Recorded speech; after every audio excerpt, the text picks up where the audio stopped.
Ang Mars, ang Red Planet, ay isa sa mga pinakakapanapanabik na destinasyon ng mga sayentipiko sa buong mundo. Sa mga nagdaang dekada, nagsagawa tayo ng mga misyon sa planetang ito.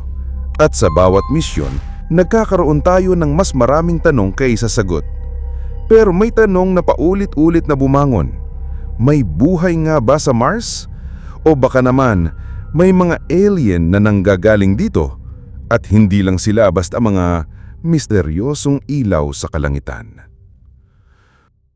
Kung titignan natin ang kasaysayan ng Mars, makikita natin ang mga ebidensya ng mga lumang ilog at mga lawa.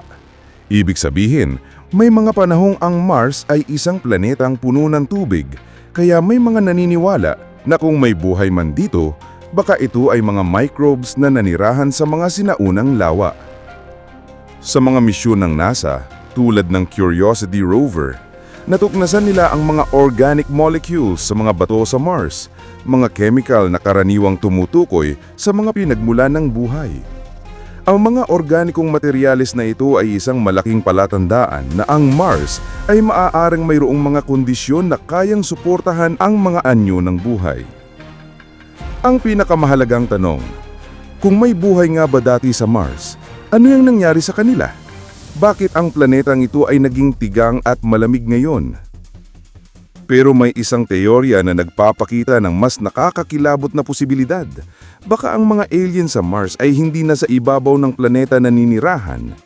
Sabi ng ilang eksperto, baka sila ay nagtatago sa ilalim ng Mars. Sa ilalim ng mga bundok ng Mars, may tinatawag na mga lava tubes, mga malalaking lagusan na dulot ng matinding volcanic activity sa planetang ito.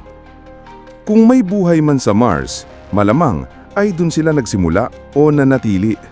Bakit? Dahil ang mga lava tubes ay may kakayahang protektahan ng mga nilalang mula sa matinding radiation ng araw at maaari ring itong maglaman ng mga liquid water reservoirs. Isipin mo, kung may mga alien na naninirahan sa ilalim ng Mars, ano kaya ang kanilang kultura? Paano sila nabuhay sa isang mundong matagal nang itinuturing na hindi kayang suportahan ng buhay? At hindi lang yun, may mga teorya din na nagsasabing ang mga UFOs na nakikita natin sa Earth ay hindi galing sa malalayong galaksya. Baka galing sila sa Mars. Oo, posibleng ang mga flying objects na itinuturing nating UFOs ay mula sa ating kalapit na planeta. Ang mga UFO sighting sa Earth na mabilis na gumagalaw, nawawala sa isang iglap at may kakayahang lumiko ng 90 degrees. Maaari bang ito ang mga misyon ng mga alien mula sa Mars? Kung ganun, bakit nga ba sila bumibisita? May pagkakataon ba na ang mga UFOs ay bumisita upang mag-obserba ng mga tao at ng ating teknolohiya?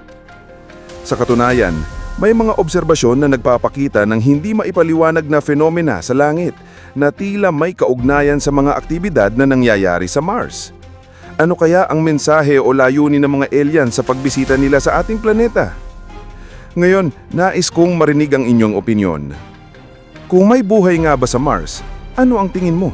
Ang mga alien ba ay nagtatago sa ilalim ng Mars? O baka naman sila ay nagpapakita sa atin mula sa ating langit? Kung sakaling may pagkakataon na makipagkita sa kanila, ano ang gagawin mo?